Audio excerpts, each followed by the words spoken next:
Beautiful day out. This morning was like 9 degrees. Look at all that frost.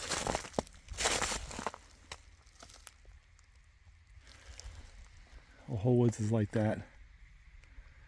And I've been out of here for a little bit. I had some combination of weather and some other issues I had to endure and deal with. So kind of miss being out in the woods. This will be my first day back in probably 3 weeks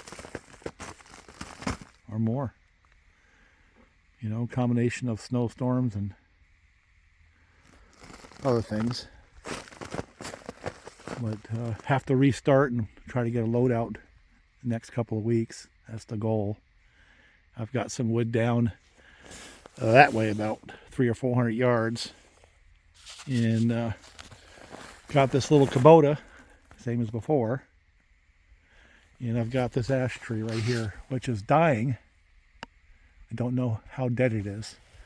And I want to lay it right down there. Have that the first tree, you know, for this season, for lack of a better word, because summer is now over. It is now winter. Now, in terms of gear, this year, a variety of reasons, I have to sort of walk back a little bit. And the saws that'll be on the tractor for the most part will be the 565. But I'm going back to a light bar, you know, C83 chain like usual. Backup's going to be that 572. It's one of the ones I built, I don't know, earlier in the year sometime. My vintage saw of choice is that Homelite 540, and you're never going to guess why. Well, you might. It's because it's an easy starter, because the compression's a little bit less than my Husqvarna and John Thread counterparts. So it makes good 80cc type horsepower, but it doesn't take as much effort to get it to start. For that matter, I can start that thing almost as easy as the 572 there that has bumped compression. And of course a stock 572 or 565 would be easier, but the point being, in the past where compression for me was a good thing, right now it's not. I just need the saw to run strong, but I need it to start easy, not stop. You know. So anyway, let me see if I can set that thing up, take down a tree, and kind of reignite this whole thing. And the discussion really goes along the lines of, you know, times change. You know, things that were important to me 20 years ago are not very important to me now. You know, as life changes, get a little older and, you know, you get some limitations. You have to sort of adapt and adjust. And the last thing I want on my plate right now is a heavy, high compression, you know, saw that beats me up. I want something with a smooth anti-vibe, you know, a little bit quieter, a little bit lighter. You know, I want something that's not going to make a whole lot of noise, and one that I can start easy, has enough power to punch through a, you know, a pretty good sized tree. That's a small tree. I mean, it's what, 18, 20 inches in diameter, maybe. That's what I would consider a fairly small tree, but we're going to be getting back into the big stuff in probably halfway through this task here. I'll be back to either, you know, the 585 or something along that line in power. I might build myself a 390. That might be the right saw for me, stock, you know. But today it's going to be the 565, but I need to put it together. So let me do that. By the way, the kind of things you like about these saws, you know, little things like the side covers with the captured nuts. That's really kind of handy. And said this for years, right?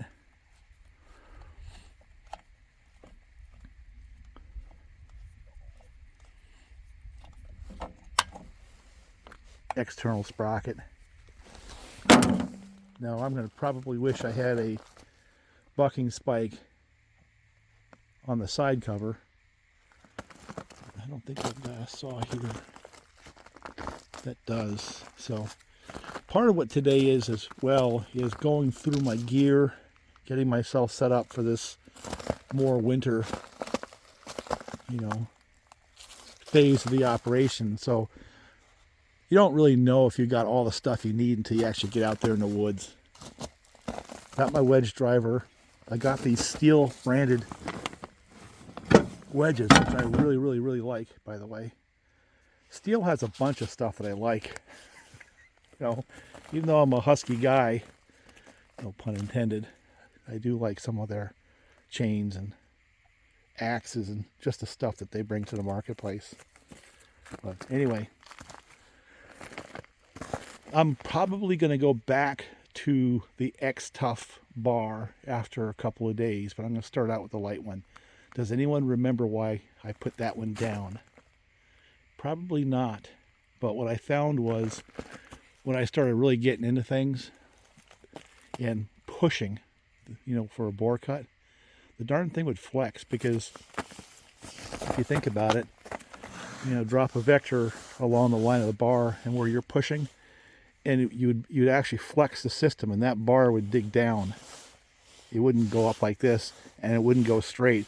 Since I'm pushing here, it would actually flex and end up lower than what I wanted. And that was a fairly consistent trend with the more flexible bar, where the X-Tough, being a lot stiffer, pretty much went the direction that I poked.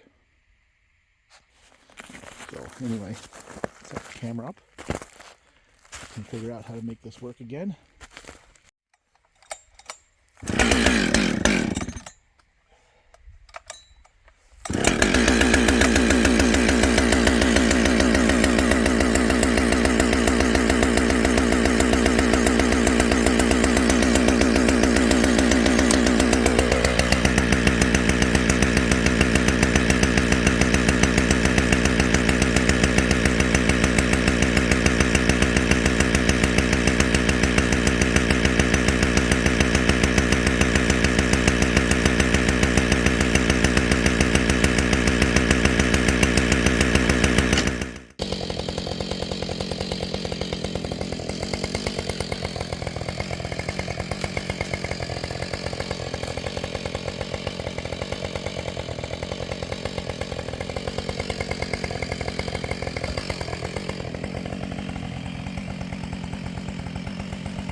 They're felon nuts, and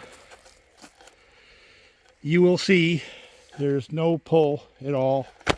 The face cut is mostly in the trim wood, and my trigger was also mostly in the trim wood as well, and I bore cut through the whole darn tree before I let it loose. So it was only being held by 1-2 points in that back piece right there. So now I gotta release it all the way to the ground, and that's a sprung tree like crazy. Nip the branches a little bit, and then see if I can get the top out of it before it gets me. Whatever side I'm going to work on, like there's a tree on the left hand side, well, I'll probably work to the left hand side because that tree will keep it from coming over on me. I'm into that kind of thing. I'm not interested in having a tree come back and hit me. So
all right.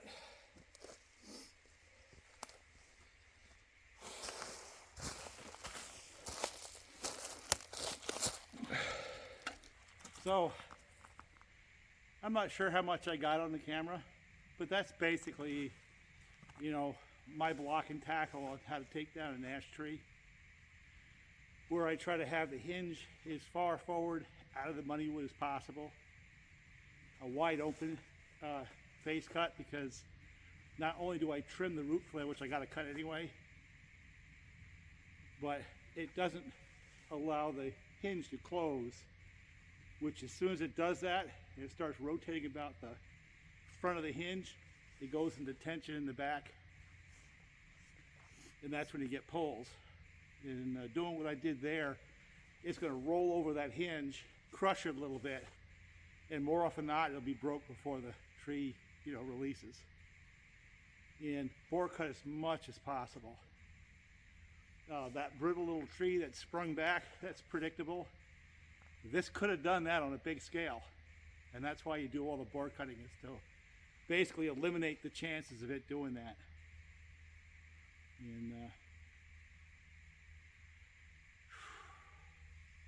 as far as other tips, this is not a how-to, it's just what I do, you know. And I know somebody claims to have the flattest stumps on the internet. I'll challenge you, you know, on a tree like this. And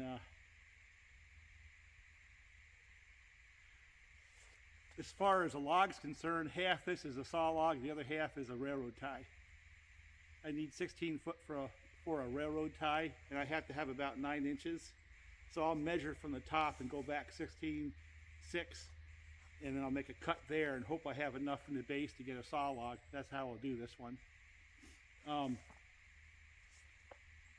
Tips is when you're de-stressing trees like that, is you got to anticipate how they're going to break and not be behind them with ash, because they will split and kick back just like you saw. I don't know if the camera got it, but I had a little one that as soon as it let loose, it shot right back. Had I been behind that tree, I'd be calling 911 right about now. Even with a small tree like that, can you imagine a big tree?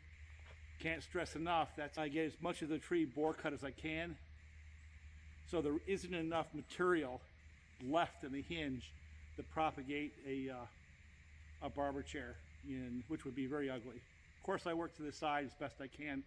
The other little nuance was, yeah, I de-stressed the limbs up here, but when I was getting ready to cut the log, because it was off the ground, fortunately for me, there was a tree that I could get behind and cut to the other side of the tree, so if it decided to come back towards me, it'd hit the tree and slide to the ground instead of coming back on me. Anytime I can do that, that's how I go about making the decision on what side to cut on. If I can have a decent tree to where if anything kicks back, the tree is in between me and the offending log, that's what I do. So this one's got some defects in it, and you can see at the very base, it grew around a little tree, and it was actually another ash tree. I don't know if it was connected at the root, but along the side here, and if you look at the stump, you'll see a little semicircle where that tree was all the way down into the root, and this thing grew around it. So yeah, I'm not going to get the best money out of this log, but the one thing I am seeing, which is really encouraging, is it's actually some pretty decent wood.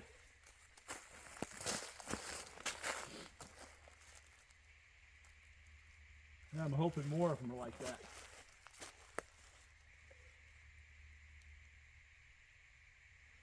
Yeah. So anyway, it's let's see what I have for time and see if I can go find another tree. This one here I cut right here because it's going to be an easy pull. We're just going to go right back up the trail with it with a tractor or a dozer. But I'm losing light. My camera says this whole operation took me half hour from putting the saw together to cutting the tree down. That's something to think about. See if I can find another one I can take down.